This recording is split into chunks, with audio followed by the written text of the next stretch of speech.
What is going on, Cowboys Nation? What's going on, Star Gang affiliates? You're now tuned into the Star Gang podcast with the Cowboys Report.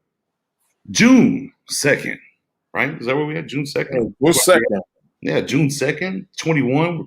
June, we finally made it. Our first show after Memorial Day. So I want to make sure, I like to kind of write a time. Salute to all of our veterans, present, past, those that have given the ultimate sacrifice, if you will.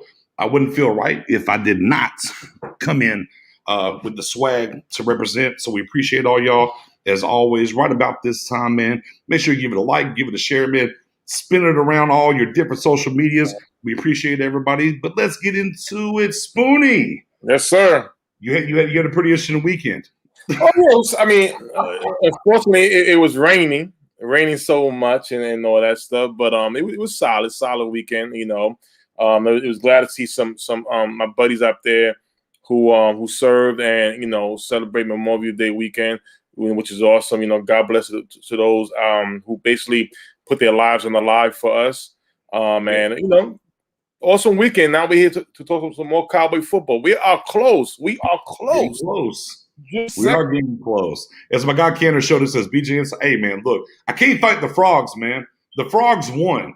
I was sitting there, I was trying to see what's good, what's going on, so on and so forth. Man, the frogs started chirping. I said, man, let me go inside, man. Let me just go inside. Let me keep it a buck. I can't have these frogs taking over the show. They co-hosting with me. You feel me?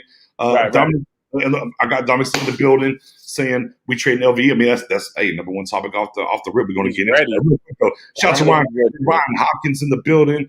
Baker, fam, what's good? My guy David Jenkins is always checking in. Steve's in the building. What's going on, Steve? Oh man, yeah, Canada. He said, "My man, you already know. Hey man, I can't fight the frogs, bro. So I had to make sure. Yeah, the frogs win, man. The frogs win.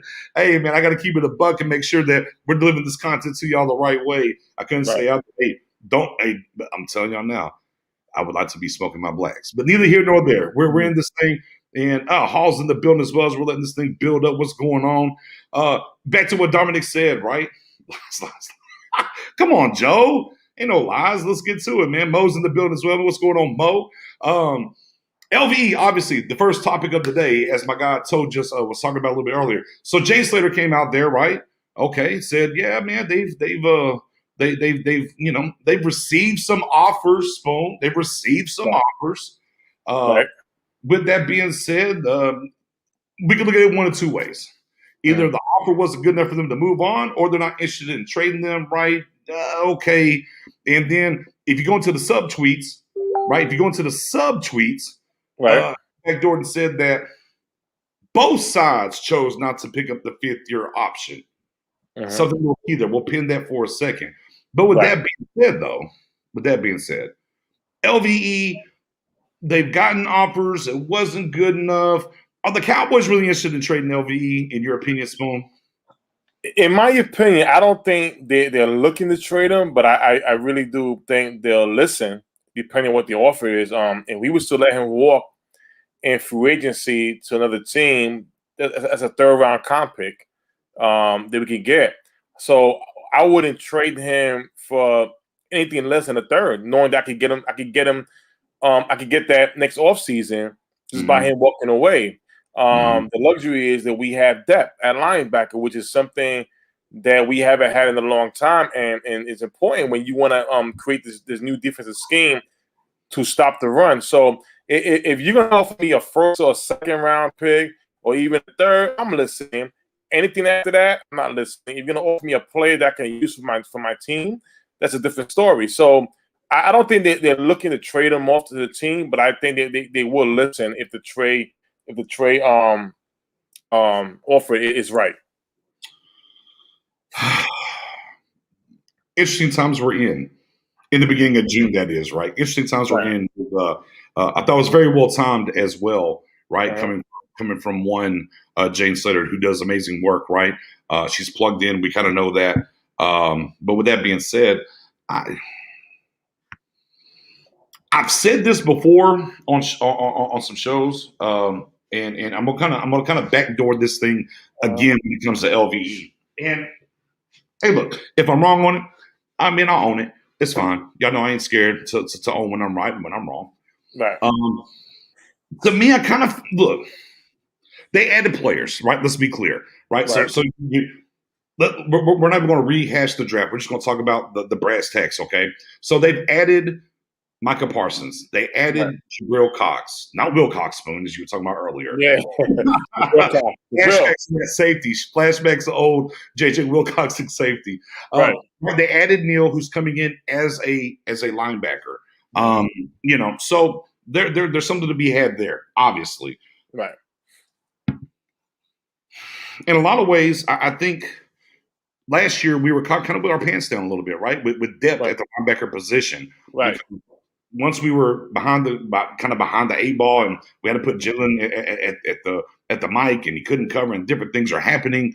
I think they're learning from that, and they want to be, padded there, if you will. Right. LVE, Lee wasn't playing immediately. We were kind of thin. So I think some of that's happening right there. On the same token, I think some of this in-house is, hey, what do you want to sign LVE? What do you want to sign for? Oh, you want to sign a particular deal? Cool. If you want to sign a particular deal, then we can kind of get out of Jalen's deal the next year. Maybe it's some of that kind of going back and forth. Obviously, you got to look at the comp pick scenario. If he walks, what they would get in a comp pick scenario as well. So obviously, the deal that would come through would have to be but have to blow them away, I guess is the term. And I brought this up a long time. I brought this up probably about 3-4 shows ago, and I was like, well, hey, if you're going to trade LVE, he ain't picked up his fifth-year option. I looked at the Chargers; they ain't picked up the fifth-year option on Derwin James. I was like, hey, just do a flop right there. After we play them week 2, do the flop, go from there. Now I see that running wild on Twitter, though. All of a sudden, hey, you got Nick's first. But by the way, since Mary had one more week to handle some business, Matt O is dealing with the newborn baby. We brought in a special guest, the one and only Dan Rogers, a.k.a. Danny Phantom, is in the building, writer extraordinaire. Mr. Rogers, how are you doing tonight, sir? Doing good. How are you doing? Man, we are doing fantastic. With that being said, you came right in on this. I saw you had some tweets about LVE today as well.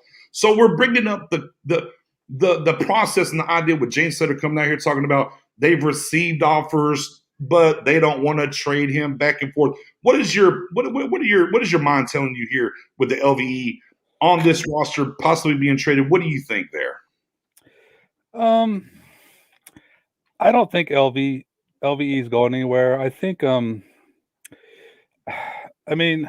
honestly, if this last couple of months have shown us anything, it's the Cowboys are really unsure about what they have at linebacker.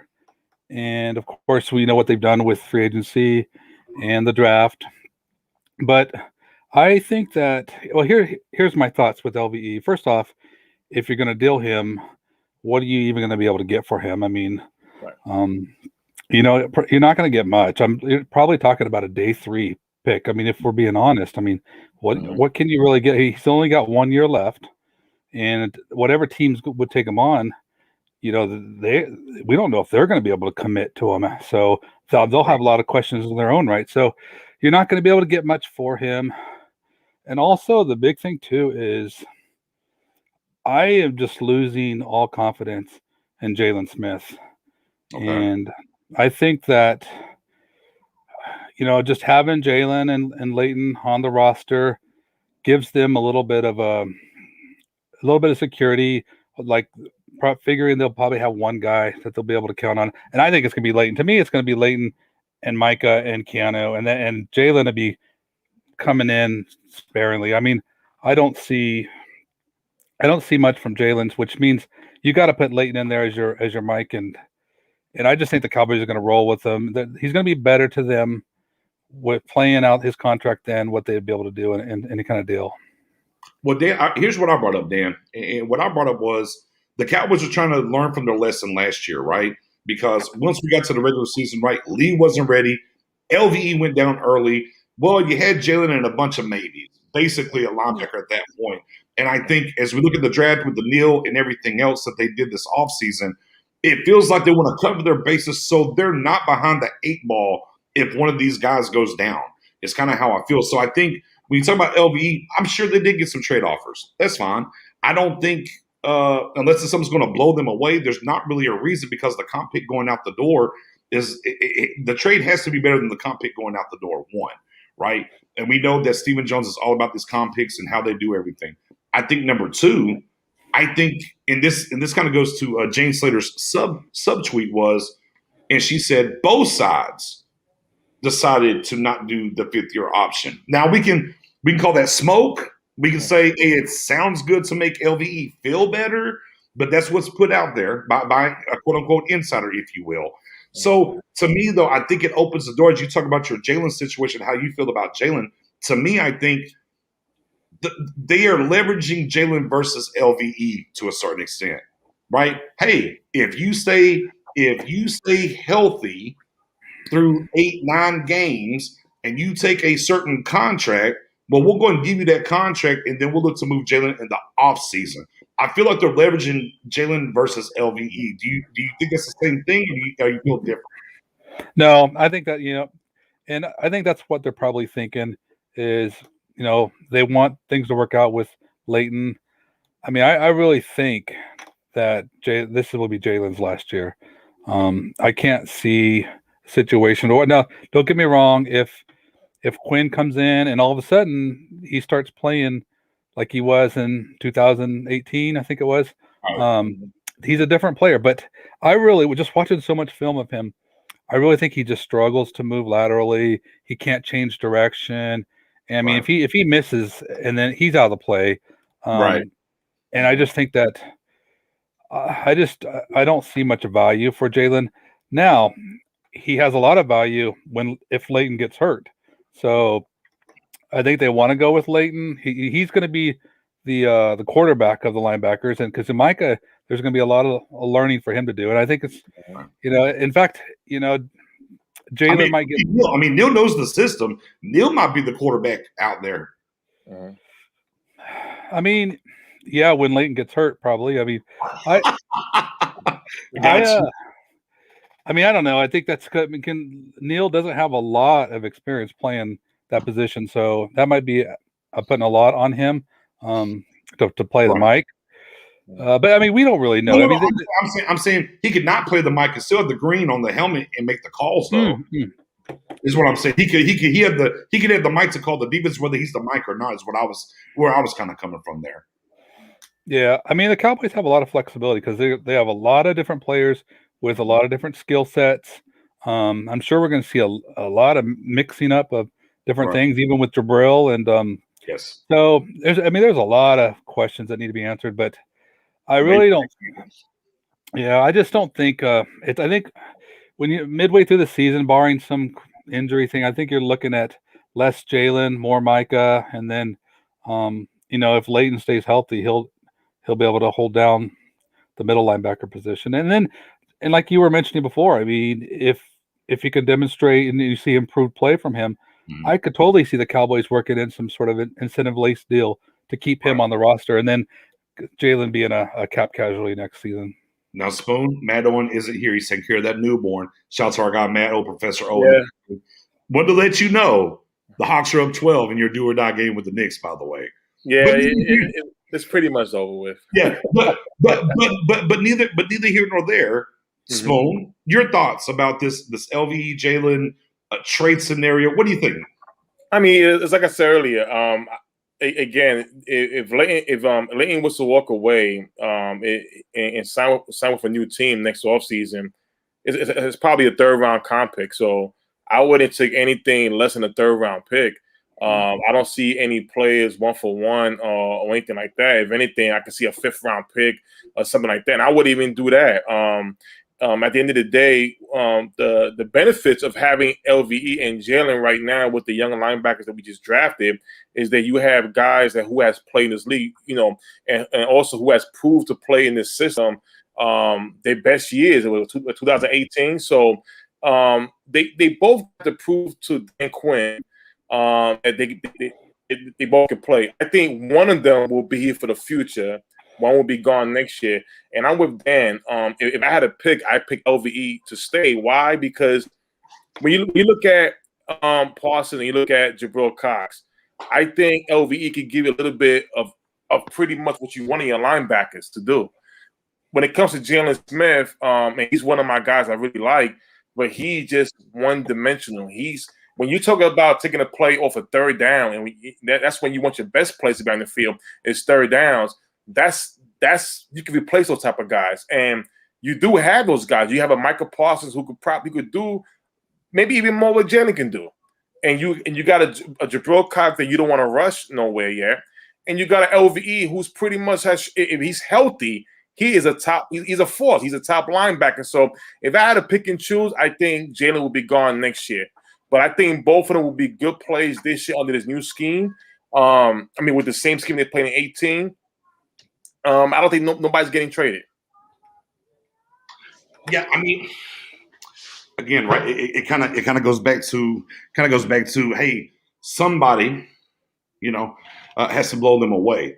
I like this from my guy Hall though. Well, I want to bring this up from Hall because now it does go down the line if you move one of these guys, right? Mm-hmm. Look, I don't think that Jalen's getting moved. Doesn't make any sense.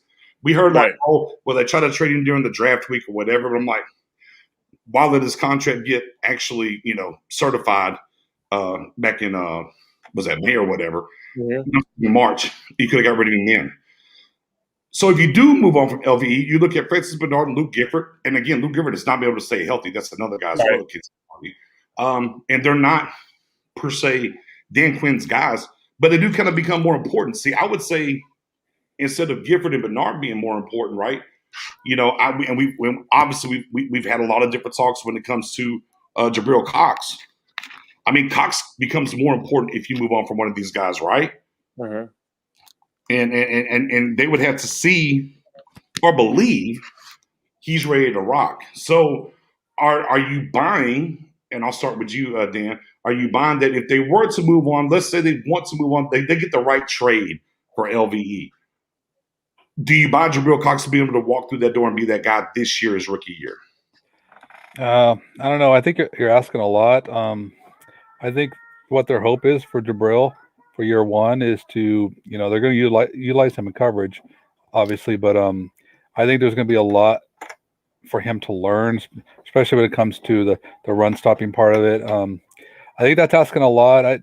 You bring up a good point too. If you think about LVE not in the mix, you almost kind of get a little scared about the linebacker position because we have to be honest with ourselves about Micah Parsons. Everybody's got lots of great expectation for him. He's this freak athlete, but there is going to be a learning curve, and he has trouble with diagnosing blocks.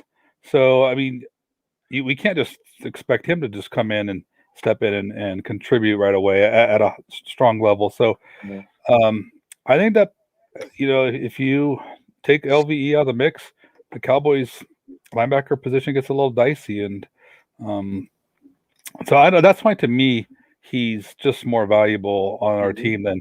And I think you guys are being generous with the comp pick. Because remember, our third round comp pick was for Byron Jones, and he got a big deal. So third is the ceiling for sure for a comp pick for him. Yeah, absolutely. No guarantee that LV is going to bring you a comp. I'm with that.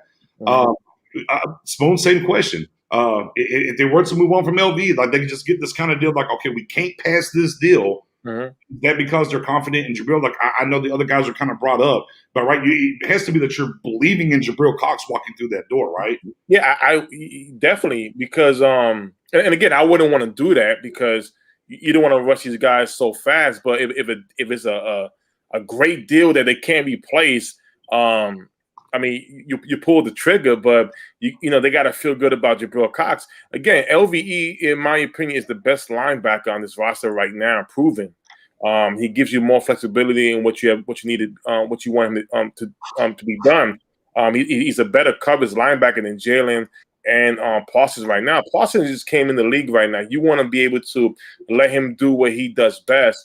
And bring him on slowly, not to just rush him. The same thing with Jabril Cox. But if a trade was a trade that pretty much makes Stephen Jones sit up, hey, Dad, I got to make this deal.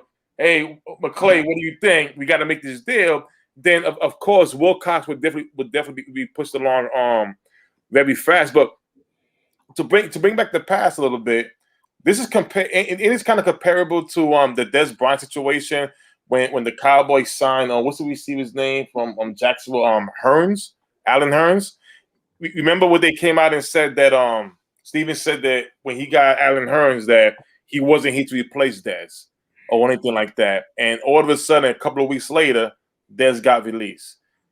So they with Jane Slater, and she's the best. They're gonna tell her what they're gonna tell her. I just don't think that you could just forget about it, that he won't be traded. I really do think if it's a nice sweet offer, Stephen Jones will make that trade. Yeah, and look. Why would anybody make a significant trade for LVE? I mean, at the end, he's put 40% of the games available to him, somewhere in that ball, right? I'm sure of his deal are trading for him.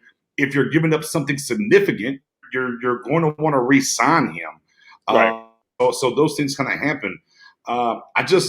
To me, it just makes more sense for the Cowboys to pack it in at the linebacker position with these guys and let it see where it falls out and make sure you got depth across the board and go forward. When it comes to Jabril Cox, I've said this before. I'll say it again.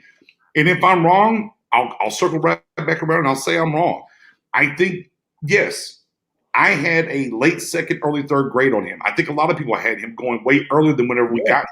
Even the Cowboys admitted they were thinking about him in the fourth, but it just so happened to look up they got him in the fifth. Okay, so we kind of know it was a win where him. On the same token, he's not ready to be a day one starter, in my opinion. I think what I'm looking for Jabril Cox to be is great on special teams, great in spot duty, and give me a little bit of defense. And then next year, I want to see you walk through the door and be that guy to really give us significant reps at linebacker. So I think people get a little too hyped.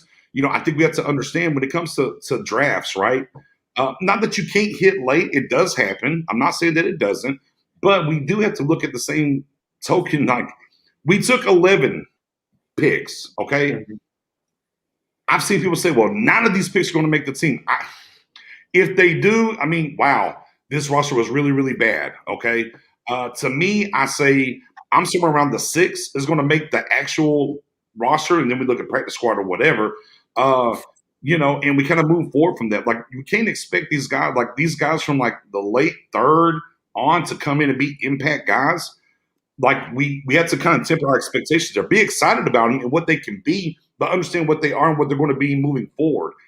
That's why you don't just give away even an LVE or even a Jalen Smith at this point, right? Back to Dan's point. Like, we got to wait and see what even Micah Parsons and what they're going to do with him, where he's going to be and what's going to happen as he's learning.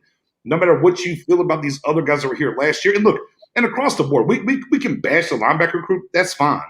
Right. Across the board last year, this defense was just atrocious. That's why we have a lot of competition. Let's see what happens. Let's move forward.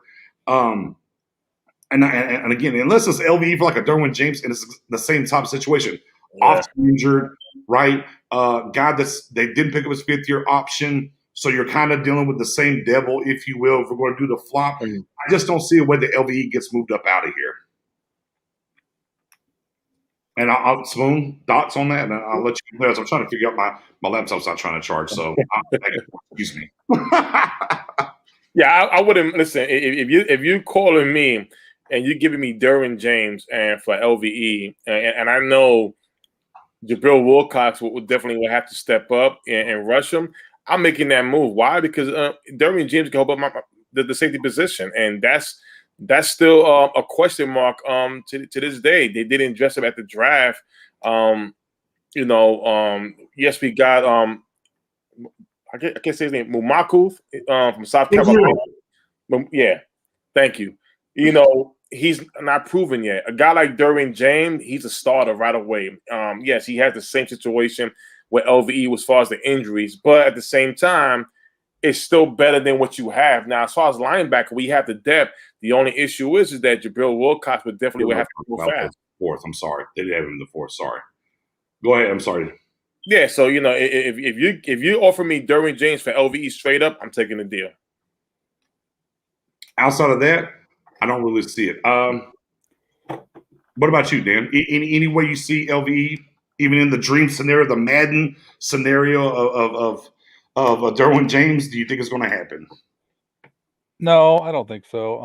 I honestly think the Cowboys are, they're a little worried about their linebacker situation. And I mean, if we would have drafted Jamin Davis instead of Micah Parsons, I mean, there's a player that's just more cerebrally, a bit. I wouldn't have any problems about him coming in and starting right away. Right. He's not the athlete that Micah is, obviously, but there's so many question marks with everyone that it's just tough to dismiss anyone. I think it's just one of those things where the Cowboys are totally willing to just have this abundance of depth and just see how things play out. And I just don't see them getting any kind of value for. I mean, it's almost not. I mean, that's off topic, but like the Michael Gallup situation, people are trying to throw trades out. I mean, you have to really lay everything on the table and start thinking about what are you going to get from him this year? What are you going to get comp pick? And just, I mean, where's the value? And similarly, I just don't see where the value would be from a trade. If, I mean, another team's going to want, they're wanting something too, and they're not just going to give you some great draft capital for Leighton. Yeah, and again, and back to what you kind of said there, Dan, is, man, look, they already know, right? They do not want to get back into a situation last year, no matter how good or bad the defense was, of being, Lee can't play, LV gets hurt week 1, and you're just kind of looking around and trying to figure things out.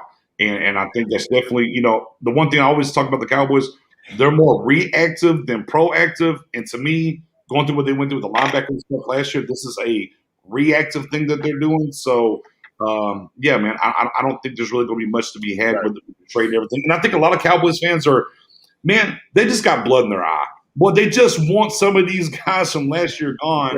And they just want trades. They want something to happen. Oh, my God, we were so terrible. We should do something. And, unfortunately, the business side of the NFL just really doesn't work that way, if you will. Because I know Sweeney's trying to trade somebody every week. Hey, listen, I'm always is, man, but I'm come to the realization that it's not gonna happen. And listen, the one thing that can happen is that if there's a surprise June 1st cut from another team, like say a safety position, and all of a sudden the Cowboys, we do need a safety. Right. I'll give that more of a chance now that we will sign somebody for the right price, of course, than the trade LV, because it's not going to happen. I think staying put where they are right now is good. Is a nice solid group, a nice depth of guys at the position, and work with it. Work with it with this year and worry about next year when the time comes, and hopefully whatever they decide between LV and Jalen Smith, it'd be easy because they see the growth in Parsons and they see the potential in Jabril Cox. So we leave it at that. Fair enough. Let me ask you a quick question. Go ahead. What do you guys see right now? What you pick your starting safe linebackers for Dallas? So give me the nickel and the base. So who do you got right now? I think nickel. Well, I mean, they want Parsons out there, right? I mean, it feels like you want to say like Neal and Parsons, but I think nickel. I'm gonna go. Oh man, I'm gonna go Neal. I'm gonna go Neal and LVE. Yeah, I'll go Neal and LVE. Yeah, a nickel. Okay. Yeah, in the nickel. Right. So you guys are leaving Jalen off too, then? Yeah. Yes. Okay. Yes. Even though they're talking about Mike or whatever, I think Dan Quinn's got to come in and find a good spot. Reduce. Now, how we kind of watched Dorrance Armstrong last year, kind of set the edge, go to the quarterback, or fall off in the flat. That's what I want for Jalen. Right. I don't want you in the middle and trying to figure things out, maybe playing the hero ball or whatever.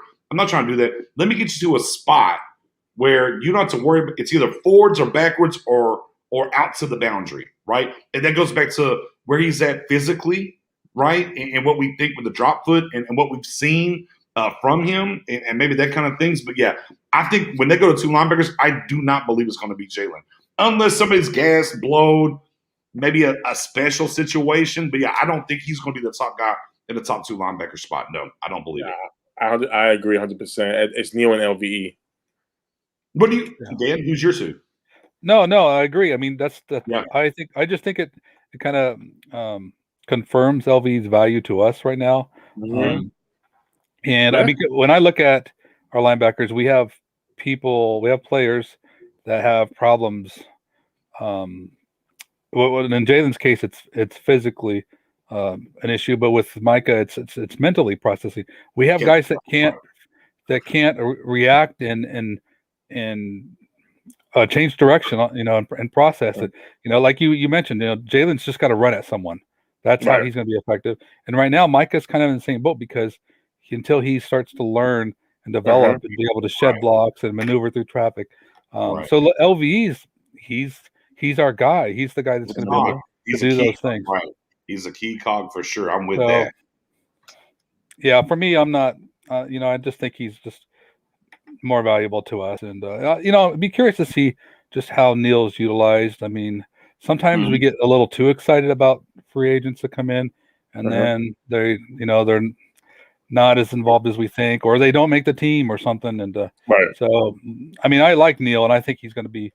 I agree, and my only thing with Neal, because I would say it would be LV and Parsons. My only thing with Neal, especially early, is he's Quinn's guy, and he understands it. And if we go back to his time in Atlanta, he played like 41, 42% at linebacker. So I kind of pigeonholed him there. Now, look, it's not great because you took a linebacker at 12 that theoretically might not start in the nickel, which is what you play the majority of the time. Not that he won't get or they do things with him, but you kind of look at it like, oh man, but again, he's going to go who he's comfortable. Maybe turns into Neal Parsons, right? Maybe he's not healthy by the time we get there. But this is just part of the program. As we're talking and we're kind of spitballing and we're kind of going through these things. Training camp and preseason is going to bring these things out. We're going to see some things that are going to happen that will give us a clear-cut answer, on that question. But I'm with you as we see here on June 2nd. If we had to line up tomorrow in a nickel formation with two linebackers, hey man, Neal and LV, let's go. Figure it out from there, and that's where I would be. But with that being said, because it is out there now, segue guys. Ooh, little joint practice with these Rams is the word as we get out there to Oxnard. Looks like that's the team that we're throwing in. That's the team we're going to be practicing with and what's going on. So thoughts of going against, obviously, we played them week 1 last year, right? We go back a couple of years. We played them in the playoffs. Now, obviously, Goff's not there anymore. Excuse me, it's Stafford. But that defense is there, right? Jalen Ramsey, Aaron Donald, so on and so forth. So the joint practice that we're going to have going with the Rams this year. Spoon, what do you think about that? It's going to be aggressive. I wouldn't be surprised if there's a couple of fights out there. Why? Guys like Jalen Ramsey, there was talked about all the receivers he covered last year. There was talks about, remember that play with Michael Gallup where we all saw pass interference, but they didn't give us the call and things of that nature. So I think things like that is going to come back to this practice. And it's going to be exciting. You're going to see guys go back and forth, drawing at each other and stuff like that. The Rams got a new quarterback, Matthew Stafford, who I'm a huge Matthew Stafford fan. When he played in Georgia, and he's not that type of quiet guy. He will definitely keep those guys up. And for the Cowboys' sake, listen, I love it because we are third youngest team in the NFL, the third youngest team in the NFL, and you want the young guys to look at what the vets are doing, and also at the same time get in the mix of it. This is how you grow. You're not going to grow just by practicing with each other. You're going to grow by practicing against opposing teams, and it's going to help out situations. How you perform in certain situations that is going on with the Rams. So if the Rams put you on, like say, on a 4th and 1, whatever they're going to call, you want to see players step up and do some work. That's how you get a better evaluation from the coaching staff, Mike McCarthy and Dan Quinn and them. So I love it. But I know that there's going to be a couple of drawing and stuff like that. So we'll see. Yeah, again, great defense, right? Right. Love to see the Cowboys offense go against that defense. Get a little chippy. It's fine. Get the blood flowing a little bit. Look, offense, right? And look, and we know about that offense. with McVay, right, and the Cubs of the world, right, and now they got Stafford down there. Give us a bird's eye view, test the young defense, see what they have, see what's going on. I like it. I like, we're going to be in that realm, we'll be in that area. So why not pull them guys up? Let's bring them up there. Yeah, there we go. Boom. Hey, also get to see exact point, Joseph. Yeah. It's a good test. Like, we're not doing a layup drill. We're not doing a layup drill with these guys. So yeah, no, I like the joint practice with the Rams. You know what I mean? I think it's a good test for the corners. Obviously, it's a good test for this offense versus them to get familiar and do certain things. Shout out to Jay Tuck, who's on his way to South Dakota. The boss man punches Deshaun Jackson and Kim. Man! Hey, look, man. If he does it, we should all buy a jersey ASAP, right? My God! Hey, listen. That's the quote of the day. Punches him in the mouth. We're buying it. Listen, and that's the thing. Like you're gonna have a Cooper Kupp. Mm-hmm. I want to see a Kelvin Joseph on a Cooper Kupp if that matchup happens. I want to see something. I want to see how, because Cooper Kupp is a great route runner. I mean, listen, he's definitely a threat. And we played the Rams before, but this is a whole new defense. Yes, they have a new quarterback, so that familiarity with them has to grow as well. There's no more Goff over there. But I want to see the young guys step up and get mixed in. Hold on, Spoon. I got to stop because my bearded brother brought up the question. And y'all know, look, if y'all been rocking with this channel, or if y'all see me, as my guy Jay Tuck's in the building, if y'all see me with Cowboys fans only, if y'all see me with Big Game James on his channel, Silver and Blue Nation, if you see me on Boss Cowboys channel before, the one thing that I've always talked about the entire time I've stepped in this game and I've done what I've done is this question right here that I've talked about it. Like Vegas, when would they push the chips to the middle of the table? Now, I'm going to preference that, Spoon. I'm going to let you go, Spoon. I'm going to let you go. Now, Spoon, here's what's about to happen. Right. I came inside because of the frogs. Right. I'm about to grab my charger and go outside and light a black because I'm about to preach a sermon because I don't know where to go with this. But with that being said, when will this team finally go all in the all in caps? And Brian, I'm sure you've heard me say this before, brother. First, let me ask this question. Do you feel like this offseason the Cowboys went all in, Spoon? No. Okay. I just think it was basically fix what happened last year, and it's like a start over. Pretty much start all over again. Because I feel, going through the draft, the Stephen Jones' press conference after the first night of the draft where it had all of us on here all crazy and stuff like that. It kind of tells us that he's not going all the way in yet. It's basically just making up for what happened last year, getting some new toys in here, letting other guys go. To go all in, you can't worry about the cap as much. And Stevie Jones is worried too much about the cap for me to even feel or have a clear-cut answer when they're going to go all in. I would assume that if this team right here went deep into the playoffs, and they lost because of a couple of plays off, and they noticed that certain positions need to get better or be upgraded, then I can say, you know what, maybe that'll be the time. Can Steven do it? Of course he can. He listen, when we needed the wide receivers, he came out there, he gave a first-round pick for Amari Cooper. That's easy. So for him, he's going to have to see something not working, maybe safety, hopefully not, and give that position an upgrade. So that's gonna be the thing, but I don't think anytime soon right now. I really don't. It's definitely a shame. Yeah, it's definitely a shame because the offense is a nucleus of himself. The offense can be unstoppable. They're already saying top 5 with the wide receiver unit. When it comes to defense, listen, you address the front 7. You got depth in the front 7. Nice young solid depth, but that secondary is still It's still shaky, and in my opinion, if you get that veteran safety back there, it could really help that secondary grow. And right now, you got a bunch of babies back there. You got a bunch of guys. You got Diggs in his second year, right? Hopefully no sophomore jinx. You got Kelvin Joseph in his first rookie year. You got Donovan Wilson, maybe the first time he ever start, and then you got what's his name from Atlanta, Kazi. Hopefully he's 100% healthy, 100% healthy, and there's a slowdown from last year. So there's a lot of question marks back there. And like I said, hopefully if something's not going right during the midseason and he can make a move to bring somebody in, wait and see. Yeah. Yeah, no, I'm still trying to get my thing to charge the right way. But hell, okay. I got about 50%. So let me get to it. Let me grab these comments real quick. Let me grab some of these comments real quick. Grab some of these real quick. We got to my Dallas Cowboys said there will be fighter practice.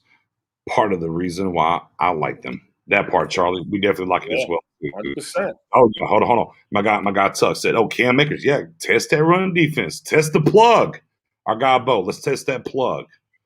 Oh, yeah, Lewis on 2-2. My guy Mendoza, yeah, let's see what it is. Let's see what it is. Get prepared for some players to have some fight. Check books for fighting. Boom. There we go. Look, agree with Spoon as we're pivoting. My guy, the intent is up, my guy. It ain't going to happen. This team will not go all in for the next 5 years. I'm here to help everyone get off that narcota. No, fair enough. And my guy Sue's always kept that same energy. So, you know what it is. So, you was ready. I knew you was ready. All right. Frogs and all. We're here, Dominic. We're right here. Yeah. Let me scroll back up though. My bearded brother as always, Brian. Brought me back out here with the frogs because the wife ain't gonna let me smoke inside, y'all. and so this is always when this hits me the right kind of way. I don't know why my MacBook's tripping. They don't want to charge anymore or whatever. I'm gonna flip these cords around and see what happens. But yeah, when we get to talking about this go all in and we see, and we talked about it before, right? So it's about teams that are close, right? Like, even the team that went back to back in Kansas City. You just watch them do things. Man, you just watch them, bro. You just watch them like, man, look at them go. Rebuilt their offensive line in one off season. Maybe that offensive line's better than any offensive line they've had already, right? All right, let's pivot off of that, right? The Bucs, they went and got Tom Brady, boy, and then they just kept signing one Super Bowl, boy, and brought everybody back. The Rams went to the Super Bowl, they lost the Super Bowl. They don't care. All the draft picks getting traded. Go bring me Jalen Ramsey. Go get rid of Todd Gurley. Hey, go bring me Matthew Stafford. We're getting rid of Goff. Like, hey, they're continuously attacking. Hey, look at the Niners, right? They went to a Super Bowl with the Hot Boys moniker even. Right. Look, before they trade, and look how they operate. Before they traded for Garoppolo, I was like, Tom Brady available? No, okay, bet. They called Green Bay, said, hey, Aaron Rodgers? Bro, they're consistently attacking. No matter what and what they've done, trade up, go get a quarterback. Bro, they're always attacking. They're always going. And again, it goes back to whenever Dan was on here a little earlier, and I said, man, we are a very reactive organization. We're not a proactive organization. I get it. They think, look, and it's the same thing I've said before. They believed in Romo. They didn't do enough for Romo. Look, they believe in Dak. It took them a little bit longer to come get that money for different reasons, but they gave them the money, and now here it is, and go do. This all-in aspect that we're looking for from the Cowboys front office and organization, the idea from some of us old heads like, well, Daddy Jones we lost? Okay, bet. Go get me Deion Sanders. Man, that's just not us. Right. That's just not us. And we have to hope. I don't say hope or wish that we fall into something because I believe in that. I believe in this. This offense is ready. Be clear. Right. This offense is ready. Period. Right? And then they said, hey, look, instead of 10 picks, we made 11 picks. Right? And what was it? 8, 9 of them were all defense. Can they walk through that door? Can they turn this team around? And that's where we are. So, like, yeah, man, it's frustrating to see teams do different things or whatever. But on the same token, they're stacking. Look, they've created hella competition on the defensive level, right?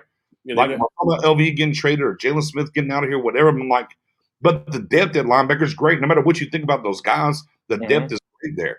Can we stop the run, right? That's been the biggest Achilles heel forever. The guy, Brett Urban, wherever you think about Carlos Watkins down from Houston, we got him, right? On the back door there, you went and drafted a little late in the draft, Big Bo, the plug, right? You went and got Osa. Last year, you went and got our guy from Oklahoma. So I mean, the idea that they haven't spent draft resources to help this defense is false. It just doesn't pan out. And then again, we always go back to this standpoint. We just don't participate the right way in free agency. And whenever you just don't, there's three ways to acquire talent: via trade, via free agency, via the draft. And when you just kind of ignore 1/3 of that pie, man, it's just tough. You know what I'm saying? It's just very tough. And I don't know. I can't sit here and tell you confidently, Cowboys Nation, when the Cowboys will get active on that side of the ball and really add the missing pieces to go through that. Even this year, man. Hey, look, I absolutely thought once we signed Lewis, I'm like, okay, well, they're going to add an outside corner before we get to the draft, so they're not painted into a corner. Bruh, everybody, including Denver, knew we was going to take a corner. They took that corner. Look, they needed a quarterback, and they took the corner. They could have had the quarterback. They still took Surtain, right? And so we had to move around and do certain things, and we ended up with Parsons, which is fine, right? Which is Siri. I'm not talking to you right now, which is fine. So then when the second round got here, you were in the blocks. Like, even if you wanted to take Morrig and you let the Raiders jump in front of you, it didn't really matter. You had to take a corner, an outside corner, because you haven't done it yet. Right. Yeah, and to add on to that, BJ, going back to when the Des Bryant year, when he released him, that offseason, they was trying to go after Sammy Watkins, and they offered him a contract. I'm happy that, maybe fortunate that, we were all fortunate that he chose the Chiefs, because that was a mistake that Stephen Jones was already making. Now, you went out there, you gave a first-round pick for Amari Cooper, which was a very smart thing you did, because look how it turned out. Now, God forbid if we didn't give up, if we didn't go, if we got Sammy Watkins, we don't know the situation how it was going to be, because Stephen Jones is not aggressive. He can be aggressive. Because we've seen it with Amari Cooper, that first-round pick. Nobody expected that. Right. The age, he was young. Still got years ahead of him. He's a very good receiver and stuff like that. A first-round pick. Right now, if we was to go, if we was to go in the future and go backwards again, Amari Cooper is worth more than a first-round pick. You know what I'm saying? That's the thing about it. So can Stephen Jones do it? Yes, he can. But will he? Do we have faith for him? No, we don't have faith for him, because even in free agency, if there's two guys and you really want one more than the other, you got to go after that one. Don't just settle, well, we don't get him to get this guy. No, that's not how it works. Now, right now, if the Cowboys right now offensively is blowing up, we're going score for score. But the issue is the secondary, the safety position on that passing, on the passing downs. My issue is this, Steven. You see the issues. What are you going to do about it? Don't just pick up the phone and call a team because, hey, is your safety available for a trade? And when they say first round pick, well, you know what? We'll give you a backup player and a fourth round pick. Is that enough? No, you can't do that. The last couple of years, you had participated in entertaining trades, with the Minka Fitzpatrick, Jamal Adams. You was interested, but then what happened? You didn't want to give up what you didn't want to give up, and we watched those players go on to their new teams and show the NFL world why they are one of the top safeties in the league right now. So when Stephen Jones looks at that, what he does, well, you know what? During the draft, we forgot to get a safety. That's not a funny thing. I mean, it's funny if down the road you have a plan in picking somebody up. Listen, Malik Hooker, I think Malik Hooker, if healthy, could be a top 5 safety. That's why. Hey, real quick, Rome, check your DM on Twitter. Go ahead, Spoon. You know, he could be a top 5 safety, if anything. But my issue is that when you're going to be aggressive, when you're going to be like your father, when your father isn't, Jerry Jones made a lot of mistakes in some moves, but I'm not mad at it because there was some very good ones that put us over the top. Charles Haley, one of the best offseason acquisitions that we got. He was a troublemaker with the 49ers. You know what Jerry said? What? Come on, Charles. Come on this side. And we had a defense. Those are you got to take advantage of players like that. You can't just sit around and go, nah, I'll just settle. I'll just wait. You can't do that. You're not going to win in this league like that.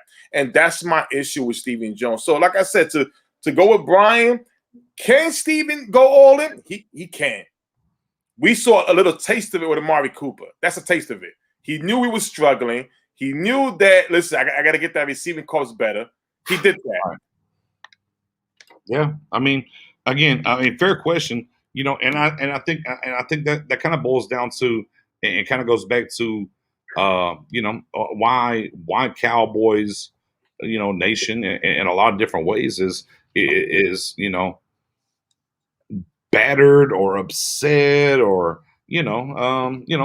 feeling different because, you know, I mean, look, we can see with our eyes, right? We know. We pull up the guys we draft, no matter what, which, I mean, we should feel good about those guys and whatnot. Right. And whatnot, for sure. On the same token, I mean, we still can look at and call a spade, like, bro, we don't do enough to get over the hump. So it's like, okay, yeah, this offense, Dak, yes, you got to turn over, you got to do this, you got to make this happen, and we hope the defense can do enough. And like in my head, whenever I say those things, I'm like, yeah, this is Romo, Dez, and Murray, like, do enough and keep the defense off the field and hope that Sean Lee's healthy and we can do enough on the defense side of the ball to, you know, get over the hump, if you will, right? You know, and you know, I mean, it's just unfortunately the all-in aspect. I don't know. You know, my guy Stu said he's not going to go on to a new head coach, and I'm just like, okay, well, I mean, why'd you hire this head coach if you didn't want to go all in? That doesn't really make a lot of sense at a certain point, because they always have to talk about, oh, Jerry's getting older and he's not going to be around forever, and you know, we got to, you know, win one for the Gipper, right, with Jerry and whatnot. And it's just like, bro, like, but you're still not doing the things. Like, we had a solid issue going into free agency at D tackle and safety. Now, we know most of the safeties we thought would be available weren't available. That's okay. But there were D tackles available that got signed for cheap that you could have went and done that. So now we're going to rely on the big bodies of Urban, which I do think the Cowboys, that we're going to love Urban a lot. I watched his tape from Chicago. I like what he does. Journeyman, but at 6'7", we like that. Look, I like Big Bo from Kentucky, right? Well, you showed me that picture. You know, I was already hyped. You know, me was over here pounding the table. Hey, love Big Bo. Late round pick. You hope he walks through that door. That's great. But you could have went and got a Dalvin Tomlinson. You could have went and got the Jenkins of the world. You could have went and done things that really helped this defense in that line. You just didn't. And that's like, again, it's not about the always going in on big name players and we want to get this conglomerate of superstars. It's like, no, go fix the problems with the right kind of guy. Right. Not Garrett's right kind of guys, the right kind of guys that fit this defense or whatever, and then move on from that. You know, and we just, you know, again, we just didn't do a lot. And if we go back to this last draft, man, you saw people move around a whole bunch and everything. And the one thing that I pounded the table about this draft was we had enough ammunition to go get impact players and move up the board and go do certain things. And we just didn't do it. And time again, we let people jump in front of us and probably take a guy that we probably would have took. Right. And it's just like, okay, well, we'll just take this guy instead and we'll see what happens. So yeah, man, I mean, it's frustrating from that side. Absolutely. And I definitely understand people's frustration on that. Right. You know, big facts. But you know, hey, we know the hand that we're dealt. Right. We understand how it is. Right. And that's why we put that hashtag in Dak we trust. And this offense and what they'll be able to do. That's why I said, you know, last week, and some things kind of bubbled this week about it, but on last week's show, I was like, I don't think enough's brought up about, if you will, Jaws coming back. Bro, Blake Jarwin coming back in the building only played 1 week. Like, he didn't even play a whole game in week 1 before he got hurt. And him coming back, what we got to see from Dalton Schultz, bro, that's great, right? And that's an added level. Go ahead, Spoon. No, see, our offense, to make one thing clear, our offense can definitely make this defense a lot better. Basically, where the opposing teams got to play into the defensive hands.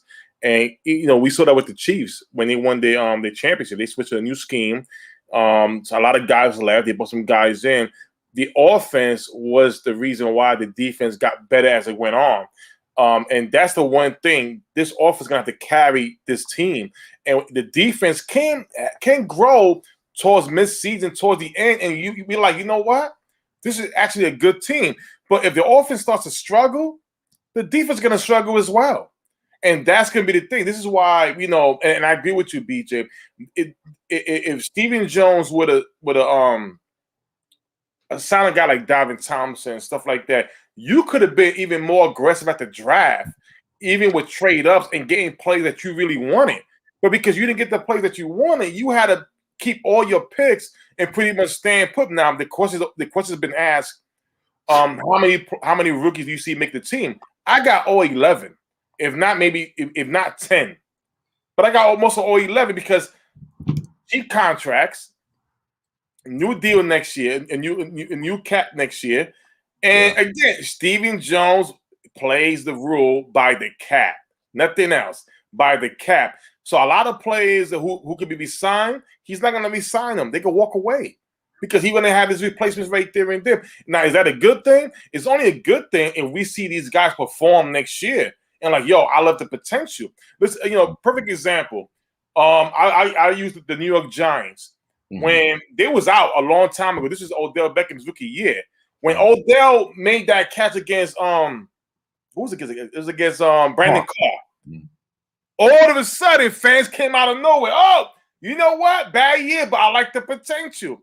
We have guys in this defense that have the potential. Until we start seeing him, this is where we'll start saying less of what he's not doing. Now, if they all pan out, Stephen Jones, you did a great job. But and somebody brought it up too about the Garrett era. We've been stuck too long. That's why. It's a big thing.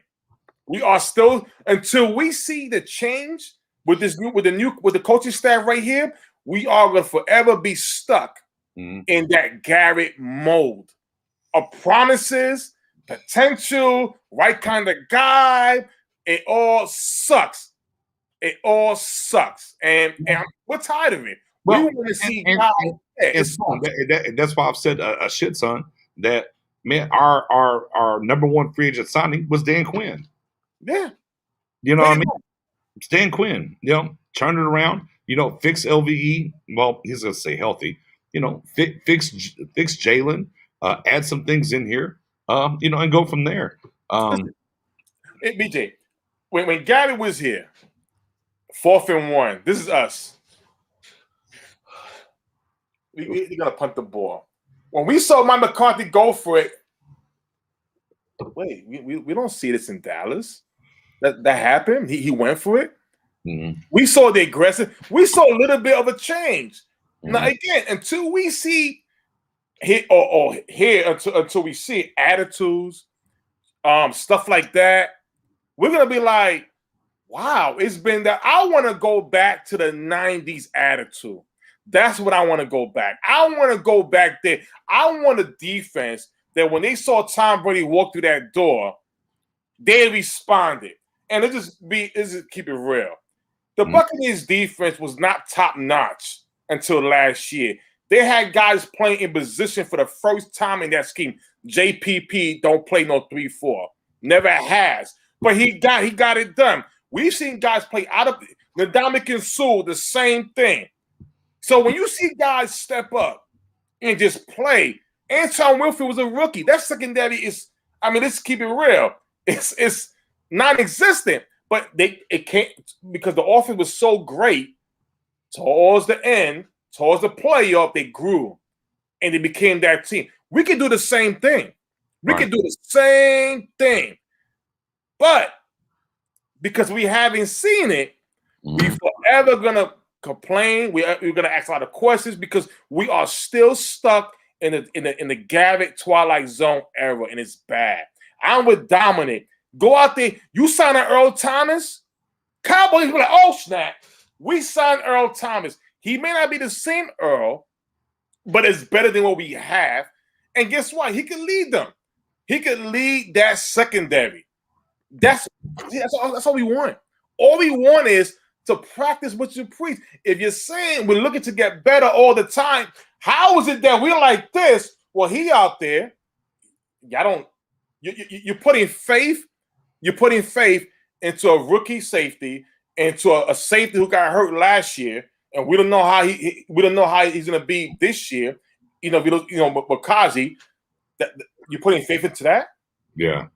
Hey man, Brian, Beer Gang, Brian. Boy, you put the cast on his head with that. Again, it triggered me. It triggered me because it's just one of the things that, at the end of the day, I've just talked about a ton, man. I just talked about a ton of this. I want to see the Cowboys eventually push all those chips into the middle and really go after it. And when we just haven't. Just keep it a buck. Let's keep it honest. We just haven't. Real quick, I got everybody in here, man. It's our first cast since Memorial Day. Man, that's why your boys got on the boom. Salute the service, man. We appreciate all of our veterans. Last year, we did a whole campaign. Every customer went to a bucket. We donated that to our veterans as well. I think we ended up with I think it was $450. So we donated, by the way. Salute all the veterans, past, present, and future. Salute to y'all, future. And those that give the ultimate sacrifice, man, we appreciate y'all so much on this channel. Thank y'all so much for that. To rewind back into that, man, I just, it's slow. I got something else to get to. We had a couple of different issues. I'll tell you what, for the rest of the time we're here, though, man, shoot up them questions. Man, we're going to keep rocking with y'all. I don't know. I can't get my laptop to charge, by the way, my MacBook. Just give me, unless I reset, do some stuff. I'm not going to do that. I got 40% left, so we're going to rock. We're over an hour anyways. We're going to rock, man. If y'all have, boom, that part. Good to have you back. Salute the vets. Absolutely, man. Salute to all y'all out there that gave up the sacrifices for everything that we have now. And Gary, I agree with this. My guy, Gary. Look, I'm cool on Thomas. I think KZ and Wilson, I think I'm good there. To be honest with you, because I saw KZ and the OTAs come out and play and do their thing and do his thing. So I'm like, okay, he's on the pup list. He's ready to rock. So, man, I'm kind of cultured on the Earl Thomas situation, to be honest with you. So we got another question here. Like I said, file them questions. Look, the word is, man, Lewis is tearing it up so far. Lewis feels like it's a different day in Dallas. He's attacking the new contract, the new situation. And we knew he was a dog. Anyways, we remember he was in as a rookie, and him and Dez was barking at each other, and he was ready to attack and everything. So Lewis is looking up there now. I mean, option one with is Jordan the better option with Joseph? I mean, guys, I'll pivot the question this way, and I want to hear from the comments. Everybody that's here rocking this, and Spoon, I want you to answer this as well. What number we would take Joseph at? What number? We took him in the second round. Yeah. What's that? third round? No. 44, right? No, because Cheeto was second round. Yeah. No. Joseph was second round. He was 44. Right. Yeah. Oh, Kevin. Kelvin. Hey. Man, Lewis is going to start over the 44th overall pick, guys. I'll say this. Jordan never really had the opportunity to play the outside. He was judged more on his height. Right? This is where Chris Rashad came in there. He wasn't a bad play. It was his height. He started his rookie year when we got him out of Michigan, and he did a good job. Solid job. We saw the potential, but when we got a new defensive coordinator came in there, they saw his height, put him at nickel, right? And wherever they put him at, go back to that Saints game, he made play. He took the best of the opportunity. The Giant game, same thing. He came in there. He cut a key interception. He made plays. This is the first time that he's actually now getting he's competing for that outside corner spot. Now, I like Kevin Joseph. I think Kevin Joseph is like, I think they're both kind of the same when it comes to that attitude and that swag they have. I wouldn't, but when it comes to Jordan Lewis, he's a vet. He's been in this league long enough to keep up with the speed of the NFL.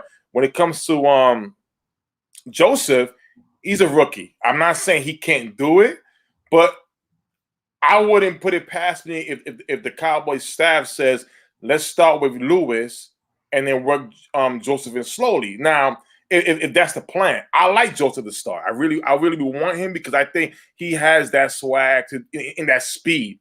But Jordan Lewis never got the opportunity. He never really did. He was basically judged on hype. So,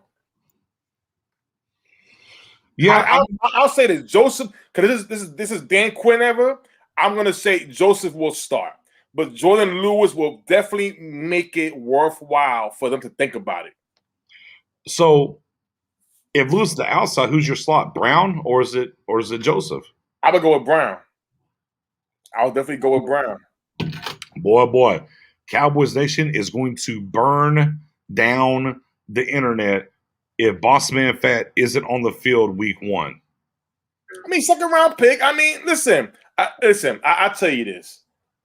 The one thing I hate the most is that when you go draft, go heavy on the draft on defense, and then you get a whole new coordinator coming in the following year. Mm-hmm. Now it's like whatever you draft is a waste of time because now you're starting all over again. And that's the key thing. The key, you want to, when it comes to Jordan Lewis, listen, I've been a big fan of him out of Michigan.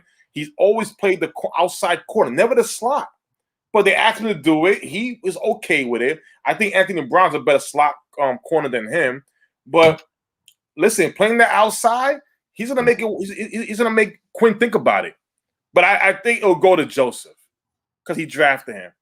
But Lewis is not a bad option. I know. No, I mean, not at all, right?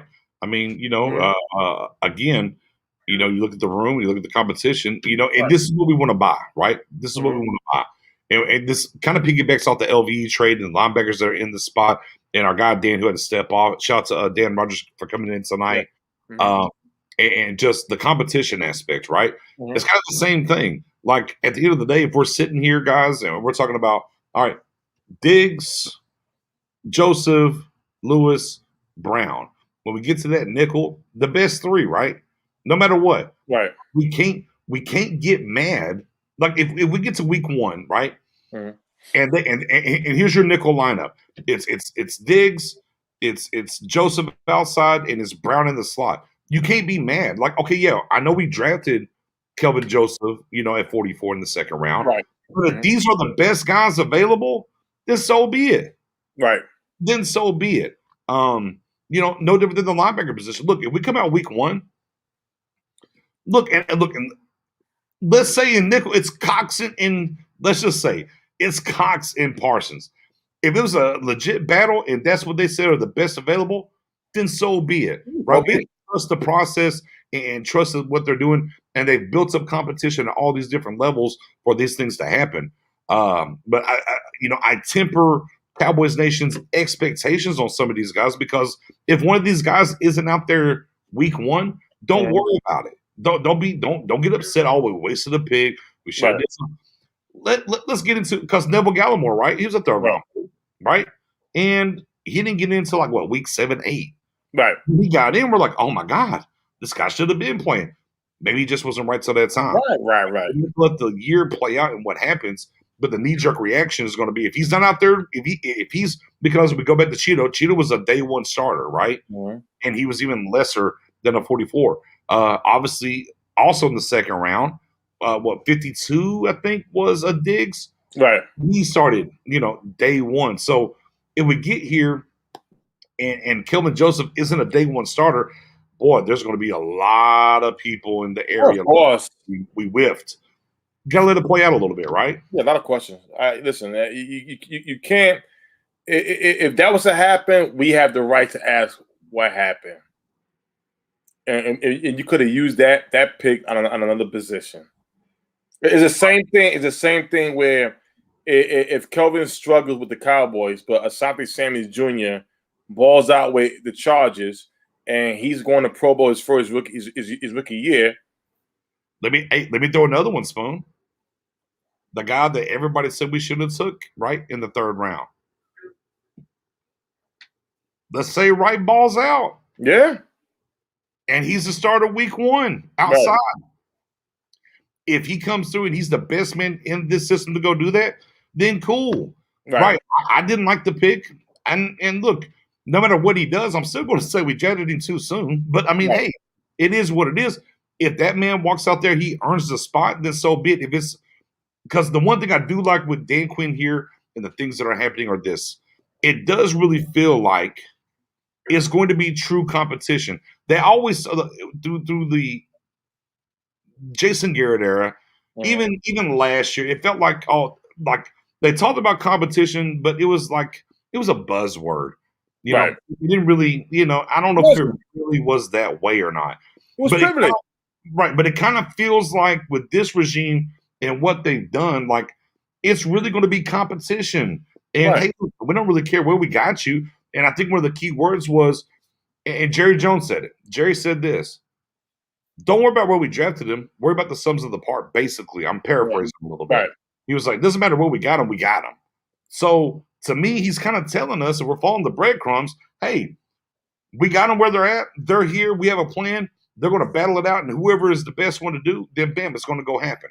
So, that's why I kind of reel back a little bit on the, hey, no matter what, if we get the best, 11 guys on defense at whatever set, then so be it.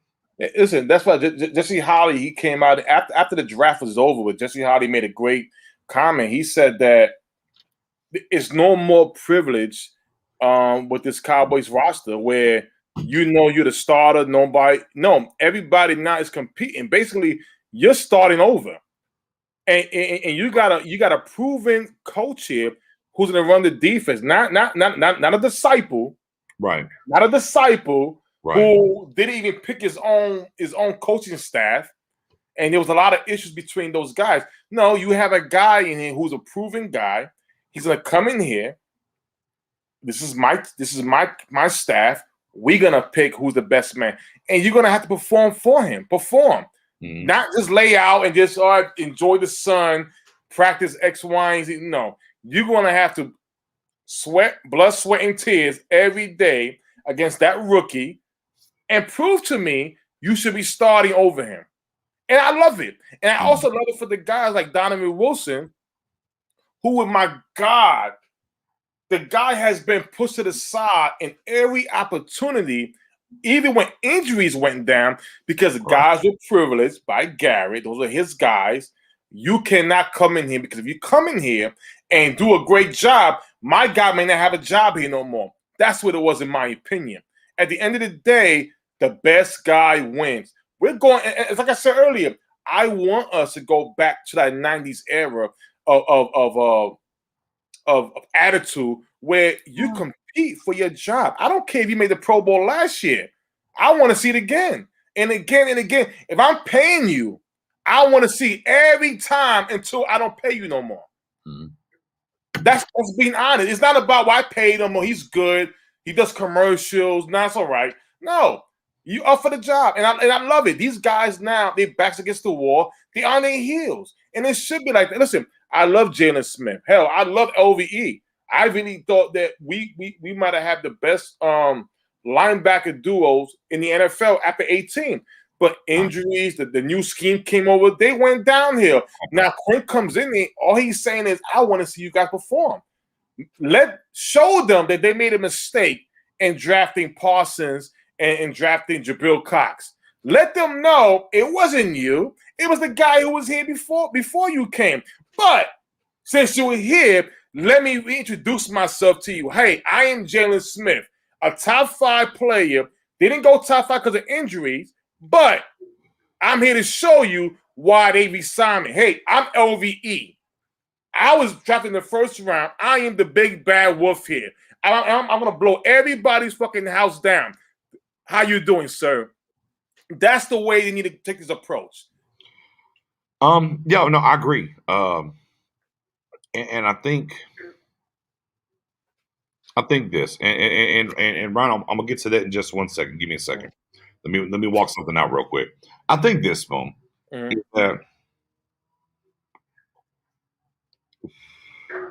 gonna say something probably not very it's definitely not gonna ring well with a lot of people in Cowboys Nation, but I'm gonna say this. Like I'm definitely not this guy. Let me be clear. I'm not a guy that's going to root for a guy that wears a star to do bad.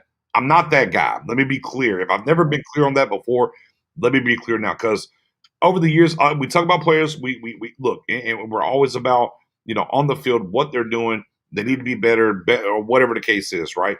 On the same token, let me be very transparent in that I'm never rooting for a guy to be bad. I'm never rooting for a guy. We need to trade this guy because he sucks. I'm not doing that. It's just not me. Yeah. Can I move LVE for Derwin James because we need a safety? Yeah, okay. You might talk me into that. However, as long as you got the star on, I want the best possible version of that player to go out on the field and do his thing. Right? That's what I want. Period. Point blank. Again, I know Cowboys Nation, we had a bad season. And to be clear, once Dak went down, it was over. Look, there's not many teams in this league. If they lose their quarterback, they're going to do anything. Right. So that's just that. Other than the very delusional, and there was a section, delusional fans that thought that Andy Dalton was better than Dak. I'm sorry. I mean, you guys are on a different plane that I'm not addressing you. This talk ain't for you. You go do what you do over there in the corner. I'm not messing with y'all. Okay. But when it comes to that, bro, I want that. I want Jalen to come back to 2018. Why? It makes us better. I want LVE to stay healthy. It makes us better, right? I want to see them howling and swiping for the right reasons. I don't want to see hero ball. And I think sometimes we get so caught up and we got blood in the water and we just want the Cowboys just to X somebody and get them out of here because you know what? Last year sucked. Look, everybody sucked last year, guys. Right. Everybody. Man, Nolan, it is what it is. He was up top, down bottom, this, that, and the third. Couldn't figure it out, whatever. Bro, like if we're going to judge just those two guys off of what happened with Nolan last year, then we need to judge everybody by the same standard, but we don't do that. Right. We just look at those two guys because one was hurt and the other one, yeah, I get it. Jalen a little too much swiping. I understand it. However, coming into the season, I don't care about last. Man, last season is done and gone. I don't care. I want them to go back to 2018. And if you don't want them to go back to 2018 while they're on this roster, then you're not really a Cowboys fan. Right. You're not. And see, another thing too, BJ, again, listen, I'm a big Madden fan, like everybody, a lot of us are. But you can't, those trades are not real. Like, listen, we can get online, play a game right now. I'll trade LVE for Derwin James, and the computer may approve. That's not real. It's not gonna happen. Now, can it happen? Of course, you can entertain him, but you can't. Don't be so quick to get rid of players for other players because it's not gonna happen. The other team has to agree to it as well. Don't get me wrong. If the Cowboys can make a trade offer and say no, you're gonna take this deal, and the other team does, oh fine. We can have a whole list of guys that we could trade for, but it's not going to happen. So appreciate the depth that we have because a lot of other teams don't have that depth, and that may come. That may help us out towards the end. If somebody goes down for a game or a playoff game, we're gonna be like, you know what? Thank God we didn't trade that play. Thank God we didn't trade LV or Jalen Smith. How about this? Yeah. Oh, somebody got hurt, whatever. We're going to the playoff game. You want Francis Bernard and Luke Gifford, or would you rather have LVE? Exactly. There you go. You feel me? Really appreciate the depth. Let the depth stay here until the guys they have for the future get better, and then bam. Other than that, we're not losing out. You're getting those comp picks regardless. Back to my guy Hawkins says, get the best you can because this ain't the year. Do y'all agree? When you say this ain't the year, are you saying? I want clarity before I answer this question from you, Ryan. And Spoonie, I think we both deserve a little clarity on this question. When you say this ain't the year, do you mean this ain't the year the Cowboys will go win the Super Bowl? This ain't the year that the Cowboys will win the division? When you say this ain't the year, what exactly do you mean? Like, hit me with that, and then we'll respond to that for sure. No ifs, ands, or buts. We got you.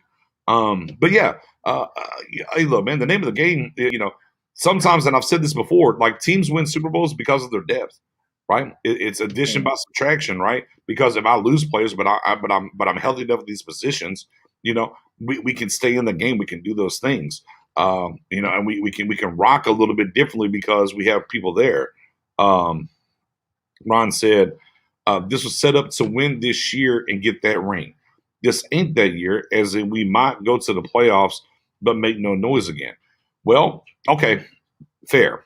So offensively, and remember, we're in June. It's June 2nd. Okay. So we don't really know we got different people arguing about what defense we're going to run, this, that, and the third, and all that. I'm tabling all that because we're not really going to find out till we get to actual training camp and actual some preseason games. What I would say is offensively, give me a better offense top to bottom. Yeah, I'm throwing the Chiefs in there. Yeah, no, look, I'm throwing the Chiefs in there. Top to bottom, give me a better offense. If you want to go with the Chiefs, okay, that's fine. You can't give me another offense, to me, in my opinion, that's better. Okay, if you want to, let's say throw the Bucks in there. Okay, throw the Bucks in there. We're third at best. This offense is a championship offense, healthy. Look, and I can lose the tackle as long as I keep Dak. I can lose one of the tackles as long as I got Dak. We're still a championship offense, period. This offense is championship. We're just waiting to see how this defense culminates around, which goes back to my guy Brian about the chips to the middle of the table. Man, imagine during free agency, right? If we would have went all in on this defense in free agency, where we'd be looking and sitting now on top of the draft picks, right? But here we are. So I'm not saying this year is a wash. I'm not saying we're going to the Super Bowl and be world beaters either. What I am telling you is absolutely this offense is a championship offense. Yes. Defensively, it is a very much wait and see where we're at defensively. Can we – last year we were 11th versus the pass, 31st against the rush, 24th overall, I think. Or can we get somewhere between 10 and 15? We don't know that yet. And that's the question to be asked. That's how I kind of feel. Spoon, what do you think? No, I feel we can be the team because the offense can take us there. And again, we saw in the past two Super Bowls, the Chiefs and the Buccaneers were going through almost the same transition on defense. The offense was elite, but when it came down to the defense, they wasn't elite at all. They were just growing, and that's because of the offense was leading them there, and so it gave them time for them to grow and become one of the top defense in the playoffs. It's not gonna, again, we're gonna have to win some games to let the young players buy into what they're doing, let them grow from there. I really do think this defense can't be like that. It's just not. Listen, you got to solid. First of all, the front seven, I think could be one of the tops. I'm not saying top 5, but I can say top 10 against the run, which is improvement. It's the secondary. That secondary still has me like that because it's inexperienced. You got pretty much Donovan Wilson with the most experience on the roster in that secondary, but the at least experience starting. That's how bad is it. So with that being said, I believe this defense with the offense can go somewhere. It's all about situations, who we play, etc. Right. And the schedule's set up for us. Right? Yeah, exactly. It is. The schedule's especially the first more than half of the schedule. Right. It's set up for us to stack wins. Right. And we have to take those wins. I think to me, I think the telltale will be how far this team will go. Is it's not really so much can this defense, be a top 10 defense. Can this defense create turnovers like it did towards the end of last year? It really did. And just get timely stops, right? I think those are the two kind of components because offensively, if we're able to score and get up early, and take the run game away from them, and we're able to let these dogs go with Gregory and D-Law with this new front and go eat. I think things are different. Now we got to wait and see how it pans out. It's so super early, guys. Of course. We're excited. So super early, but we know the offense can go score, right? But what can't happen is, like, you go to the Browns game last year. Dak was 11 for 12, damn near 200 yards and like 2 or 3 touchdown passes, and we 2 touchdown passes, and we were down 28-14. That can't happen. I mean, that can't happen. And we're hoping and we're wishing and we're praying on a star that our number 1 free agent signing, Dan Quinn, is going to change that with this draft and what happens. So, a lot depending on the rookie, a lot depending on getting these players that have been good for us in the past in the right positions to go forward and do things. Some young corners out here, if you will. But the best thing for the corners is a pass rush, right? Can he generate the pass rush? Can he do that? Can we get up early? Because I think here's the big thing when it comes to Zeke is that if we're able to get up and make them one-dimensional, then we get to the fourth quarter, then we can turn that 4-minute offense to that 15-minute offense. Right. Zeke left, Zeke right, Zeke up the middle. Pollard left, Pollard right, Zeke up the middle. And just really churn out and do those things. But again, ahead of ourselves a little bit, right? Obviously in June, ahead of ourselves. But, for me, I want to definitely drive the nail home that this offense is a championship offense. Those are you should definitely buy that. Go ahead. And one other thing to bring up, let's not forget what Dak said at his PC when he signed the contract, when he agreed on terms. He said culture. Dak Prescott understood. And what did he do the next day? He was at the Star working out. He didn't go to Hawaii. He didn't go, celebrate. He was working out. He was setting the tone. And what do you see now? Guys doing that. When the reporter was like, well, we don't see Zeke out here. He goes, don't worry about it. Zeke's been in the building every day. These guys are buying into the coaching staff. And on top of that, last year, the record was bad. But if you watch the games, you seen these guys were fighting. See, that's my thing. Well, we didn't find that Washington game whenever they knocked out Red Ball, Andy Dalton. Yeah. After that one. After that. Okay. But towards the end, you saw the fight. And why is that? You have a different coaching staff who came back already. So, I assume it's going to be even better than last year. These guys were fighting tooth and nails through the whole time. No matter what the score was, there was fighting. And that's the key thing. With Dan Quinn in here and what he did in Seattle, okay, it's not going to be Seattle's defense overall, but the attitude, yes. I know a lot of people want to jump on what he did in Seattle, but let's be clear. He took Atlanta to a Super Bowl. Yeah. Let's be facts there. Yeah, let's make sure we're there. Did. So, we all should be – listen, we all are too excited. I want to get out of the – no disrespect to Jason Garrett either, Right. I just think it had to come to an end. But we are still stuck in that era. No. You know what I call it? Post-traumatic Garrett syndrome. There you go. Post-traumatic Garrett syndrome. And it didn't help because we lost Dak last year. Yeah. Look, like nobody in this chat that's been watching this, everything else, or will come later and watch this. Guys, if Dak is healthy the entire year, we win the East. Bro, I don't care about the tackles getting hurt and everything else. Big facts. If Dak is healthy the entire time, we win the East. Yeah. It happens. Period. Right. But again, as I've cautioned to everybody, hey, look, man, you lose your starter. Look, you talk about the Giants with Jeff Hostetler behind. Sims went and got a Super Bowl, right? Yeah. The Raiders and did his thing and whatnot. And then you had Nick Foles after Wentz got hurt or whatever. Yeah. But Nick Foles is already a Pro Bowl starter in this. Yeah, exactly. Yeah, he was. So it was different kind of situations there. Most teams, whenever they lose their starting quarterback, bro, you're just done. We don't have 32 legitimate starting quarterbacks in this league. So to think that you can get a guy to come in and keep this thing going, Man, it's just rough. It just is.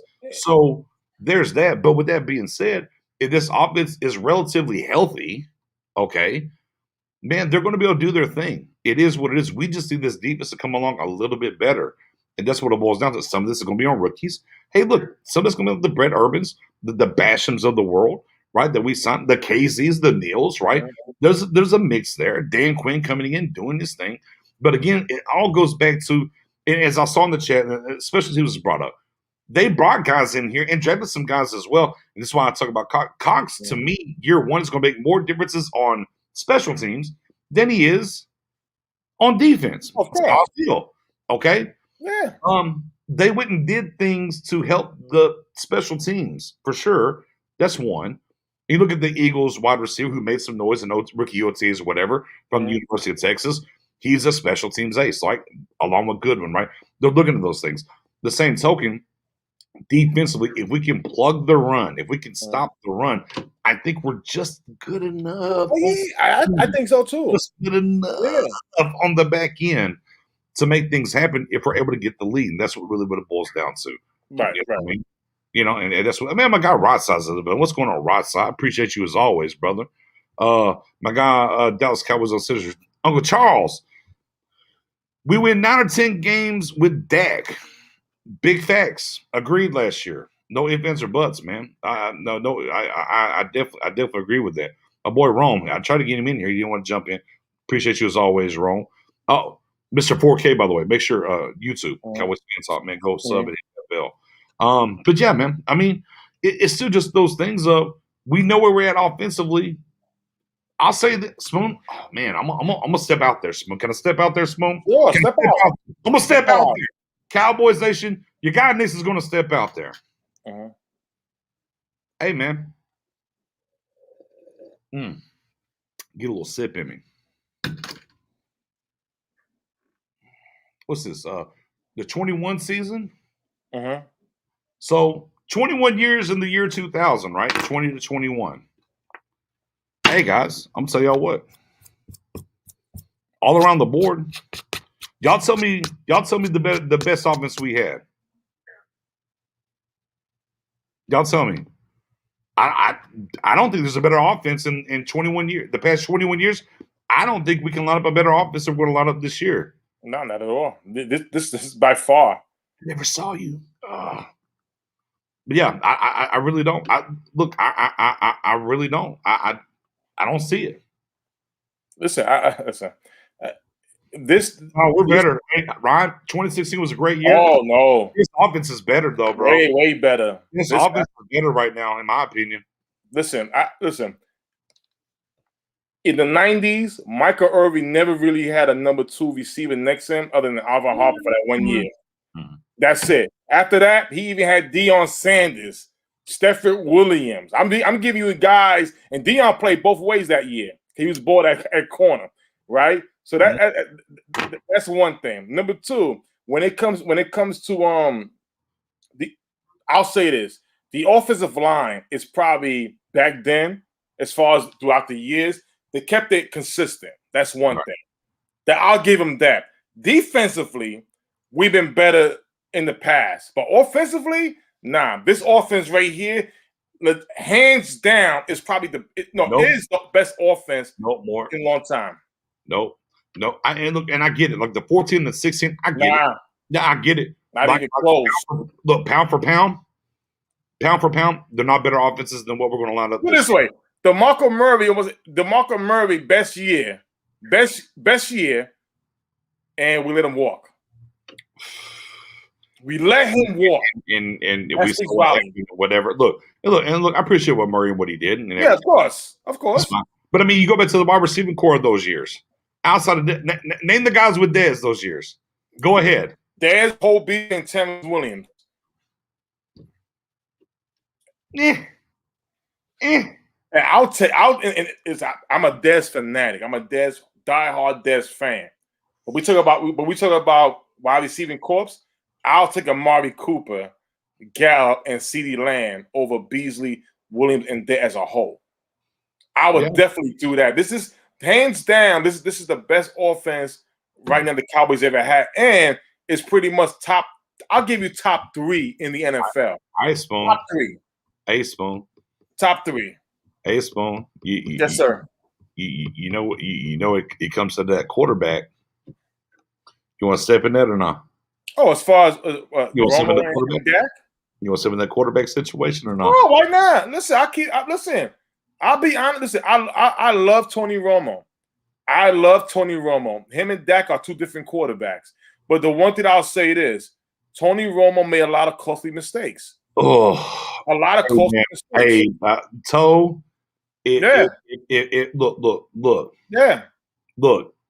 If Patrick Creighton would have caught the 3rd down pass, he might have scored. Right. Even on top of that, when we're down, if he doesn't stop running his route, right, he catches the ball, we win. I love Tony Romo. Without a doubt. I just think when right side put it up. Look, let me hit my guy. The meme. Yeah. Romo or Dak? Yeah. I love Romo. I will say this. I will say this. I love Romo. I will admit this. I will say this. In 2016, in my opinion, Dak was a rookie. He was awesome that year. Yeah. But if they decided to go with Romo, if they had decided, I feel we would have went on to the Super Bowl that year.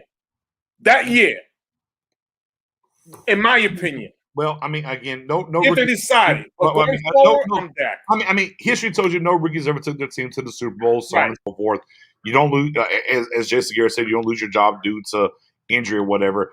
I thought they should go back. Look, for me, I thought they should go back to Romo. Even if he got hurt again, you pull Dak. Dak's confidence was an all-time high. He's going to come back in and do his thing, whatever. But neither here nor there. I love Romo, and even during that year with all the strife, I was always hashtag Team Romo, hashtag Team Dak, hashtag star over everything. But again, this ain't me picking Dak over Romo because it's a team game. It is. What I'm telling you is this with CeeDee Lamb, Amari Cooper, and the big 3, Michael Gallup, all right? Jarwin coming back. We saw what Schultz did last year. More deeper. Right? We got Zeke. We got Pollard. Man, this offense is ready. Yeah, this offense is ready. I love both these guys. I'm not really picking one or the other because again, I know a lot of years that Romo got us the running joke was we were at 8-8 waiting to happen. Right, bro. We would not have been 8-8 without Romo. He literally broke his back to get us to 8-8. If it wasn't for Romo, you saw us without Romo. We were 4-12. We've been 3-13. I mean, that's what it was. But that's neither here nor there right now. What we're talking about in 2021 in this team, not worried about Romo. Romo did his thing, whatever. I don't care. But, hey, man, I love Romo. He has a place. And to this day, right now, currently, as much as I love Danny White, he's the 3rd best quarterback in. Well, I like Don Meredith a lot. As much as I love Dandy Don, I'm going to put Romo over Dandy Don. I'll put him number 3. Yeah. Before Dak's done, he's gonna jump that. That's how I feel. Right? But again, it's not about Romo versus Dak. It's about this offense this year. Yeah. Is the best offense to me, it's the best offense we've had in the 2000s. Yeah. My thing with fans is this. I don't get it. You don't see other fans, Eagles fans, compare Carson Wentz to McNabb. Who was better? You don't see Chiefs fans go out there. Who was better, Alex Smith or Mahomes? You got to go with what you have and appreciate what you have. The Cowboys. Dak has a. Listen, I hope the time that Dak Prescott retires, hopefully with a couple of championship rings in Cowboy uniform, I hope that he makes a movie about his journey from college football to the Dallas Cowboys because it's a great story. And the reason why I say that look, and I like this from Ryan. Dak and Romo are both special. I definitely agree. Yeah. But it's a little unfair to compare Romo retired, Dak still an ascending talent. We're just talking about the pantheon and the offenses of look, we're not talking about the quarterbacks per se, we're just talking about the overall offenses. Right. Because Romo never had an Amari, Gallup, and Cooper. Never did. Like, be clear. When we talk about these offenses, like I'm saying overall, I'm not talking about the quarterbacks. I'm talking about overall offense. Right. This is the best one.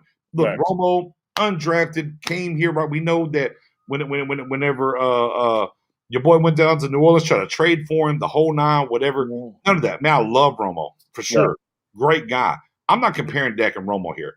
I am literally talking about the best offense the Dallas Cowboys in general line up their top 11. It's a travesty that we didn't get that for Romo at times. Look, low key, I think Romo's had better defenses. Yeah, he did. Than Dak has had so far. Right? There's a different conversation to be had there. But yeah, no, absolutely love Romo in his pantheon. Like I said, for me, third all time for sure. For sure. As much as I love Danny Dunn, I'm gonna put him fourth. As much as I love Danny Dunn, I'm putting him fifth for now. Let Dak play his career and see where he ends up. Yeah, listen, but again, offensively, totality of offense, the Cowboys right now, from 2000 to this year coming up, guys, I don't think that a better offense is going to line up healthy, deep line up this year. Listen, I give you this. I'll tell you this right now, BJ. I'll say it like this. I think this could be the better team overall. It's all about how fast the defense grows. You have some talent. The problem is you had the wrong guys leading this defense. Now you got the right guy in there. Put a sprinkle of his type of. Who's the right guy? Be clear. Who's the right guy leading the defense? Dan Quinn. Talk to him, Simone. Yeah, Dan Quinn. That's nice. Yeah, that's a very key thing. We have the right coaching staff to lead this defense, and that's about. It's not about, again, we go back in the past. We're seeing the same thing over and over and over. The same type of defense. There was the dinosaur age. All right, we had issues.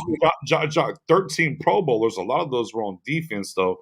But again, it's a fan vote thing. So Pro Bowls. Yeah, I'm more on pro. I'm an all pro guy. That's the hardest. There you go. All pro. Pro Bowl is pretty much like the NBA All Star. Yeah. You play a whole year, but you get voted in. Right. Go ahead. I don't like it. But again, my thing is this: is that Dan Quinn is a big key here. I do agree. We all listen. Me, I don't with Stephen Jones. I don't like that he's not aggressive. But I will say this: he has made, in my opinion, the right hire. You got proven coaches, whether they both won championships, right? They both have that experience, right? They're about getting guys to get dirty, maximize their talent. They've been here before. We didn't have that before. All we had was potential. And potential is it can either go this way or that way. We have guys that they were there before. Trust in them. Hey, man. With that being said, I know. We kind of started with some things. We kind of bounced back and forth on some things. There's some different things, so on and so forth. We'll leave it with that, Spoon. We'll leave it with that right there. Championship offense, right? Championship offense. Questionable defense. Questionable. We gotta wait and see. We need personnel. Well, personnel's here now. We got to wait and see, Dominic. We got to wait and see. So we got to look at these training camp. When we go up against the Rams practicing, we got to look at the preseason games. And we kind of balance through that and see again if this defense can cause turnovers, stop the run, and see what we can do. We got an opportunity because again, this offense is there. This offense for sure, like A1. If you look, no matter what, you should be super hyped about this offense because I don't really know. I mean, shoot that. Oh, no. All right, I couldn't get him on. Let's shoot the question for us real quick.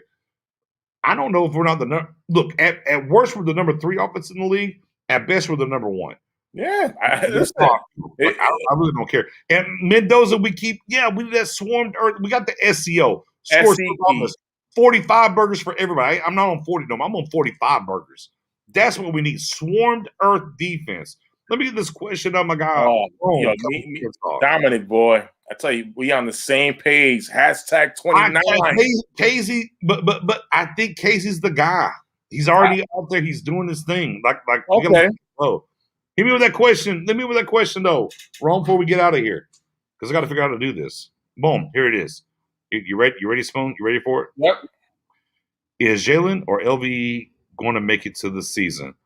I think one will be gone. Am I crazy? Okay. You want me to go first, or you want to go first? I'll make it mine very brief. I'm going to say this. I think both will be here. But if I had to pick one who won't be here, it'll be Jalen. Okay. I'll backdoor that with. Mm-hmm. I also think both are going to be here. Mm-hmm. I'm going to differ. The only one that wouldn't be here is LVE. There's no long-term benefit or effect. LVE would be the guy that's going to be gone. So we talked about look. I'm tired of people taking my shit on Twitter. By the way, I said me, you, and Tuck was on, and we were talking about it. But about a month ago, and I was like, I mean, guys, if you're going to trade LVE, trade for Derwin James. All of a sudden, I see everybody on Twitter. January, BJ. I got the receipts. We started that in January. We gotta start doing like all these other people and start clipping our shit with these damn stamps and doing. I don't know. Yeah. I was the guy that said LVE for Derwin, no fifth-year option, no fifth-year option. Right. It makes sense, right? So we've heard there's been trade. Here's the other side that we didn't talk about though. Right. I think the Patriots are interested. The Patriots are interested. Well, now I heard the Steelers. Get the Steelers. You know what? Well, don't give I got it. No. I'm gonna tell you why. Why? Because there's nothing really with the Steelers that makes sense for us. Oh, he's gonna bring it out. But hold on. I gotta record this. Wait. But if I talk about the Patriots, there's that cornerback Gilmore. Go ahead. I got you, BJ. BJ, you are live right now in the cam. Say it again for the folks who didn't hear you. I'm just saying, I threw it out there about Derwin James a month ago, but with the Patriots' interest, maybe you just say LVE for Gilmore. Got to pay them both either way. And why the deal make sense? Because number one, they both on contract situations. Gilmore is already on his way out, but he could definitely help out this secondary. I would feel way more happy if he came here. If Gilmore came here, that's a good deal. It's a very good, solid deal. That's why I said why it makes sense. Go ahead. For Pittsburgh, we all know the guy we want, but it's not enough for LVE. We all know that. The guy we really want from the Steelers, but we won't get him. That's Minka. It's not going to happen. But Stephon Gilmore, that can happen. And I would trade LVE for Gilmore and then go with Jabril Cox. Yeah, and look, low key at the end of the day, the only way that LVE gets split. Look, Jalen's not going to look. Be clear, Jalen's here, guys. Yeah, he's here. So y'all know. Look at me. I'm the captain now. Hey, Jalen ain't going anywhere, guys. Not this year. He's not going anywhere. I would be shocked at the cut down day that he was cut. But the only way he's going to happen is at the cut down day. It's not going to happen. Right? So LVE is the tradable commodity, if you will. Right. He's not paid. Right. He's not paid. So you have to trade him. Look, you're not going to get a draft pick high.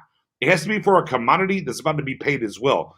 Whether that's Derwin James from the Chargers or it's a Stephon Gilmore from if we're buying the Patriots' interest, Stephon Gilmore, who's making, I think he makes $7 million this year, and he wants a new contract. So it's kind of one of those two things. But at the end of the day, I think as the Cowboys are more reactive, not proactive, they're saying, man, our linebacker core was very thin. We got hurt. Things happened. So we're just going to hold these guys and move forward and go from there. But hey, look, we will see. So, and you're right. And that's why it would happen because James is injury prone. They didn't pick up the fifth-year option. LVE is even more injury prone than James. They didn't pick up the fifth-year option. That's why the even swap could happen there. No, but you know what, though? Bates ain't happening. Mendoza, I would love listen.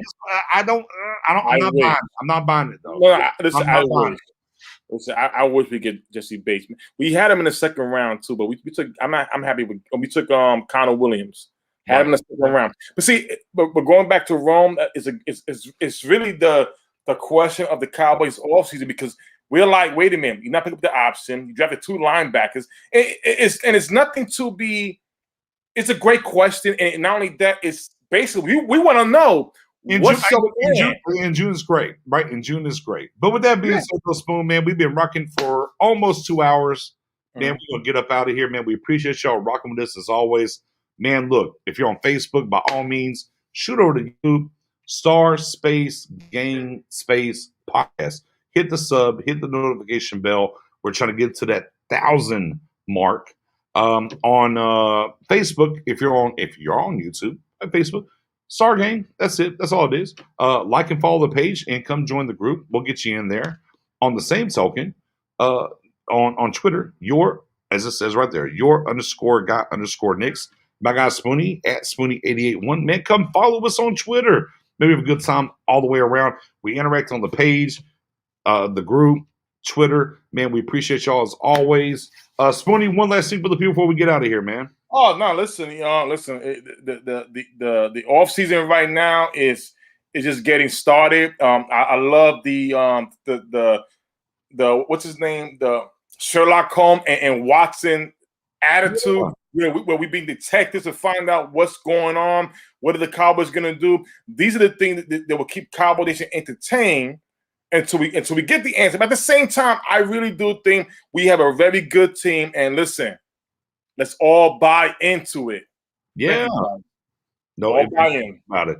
Man, look, I'm not gonna be mad at it. 29 and Gilmore. I mean, why not, man? All the shows Barbie. All the shows Barbie. As always, look, again, sorry for tonight. Mary had one more night to do some work. Our guy Matt O in the building. Professor had a new rock a baby. Newborn, he's getting through that still. Next Wednesday, maybe we'll be full tilt. We'll see what happens. Always rock with us. Come find us. Appreciate y'all. Next Wednesday, 8 o'clock. You know where it is. Be right here. Good game, P.O. I see the Hawks. Good game. Peace.